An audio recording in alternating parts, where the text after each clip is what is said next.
حضرت عثمان رضی اللہ تعالی عنہ نے وضو کا پانی منگوایا اور اپنے دونوں ہاتھوں پر برتن سے پانی لے کر ڈالا، پھر دونوں ہاتھوں کو 3 دفعہ دھویا،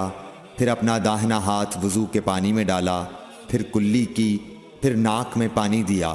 پھر ناک صاف کی، پھر 3 دفعہ اپنا منہ دھویا اور کوہنیوں تک 3 دفعہ ہاتھ دھوئے، پھر اپنے سر کا مسح کیا، پھر ہر ایک پاؤں 3 دفعہ دھویا،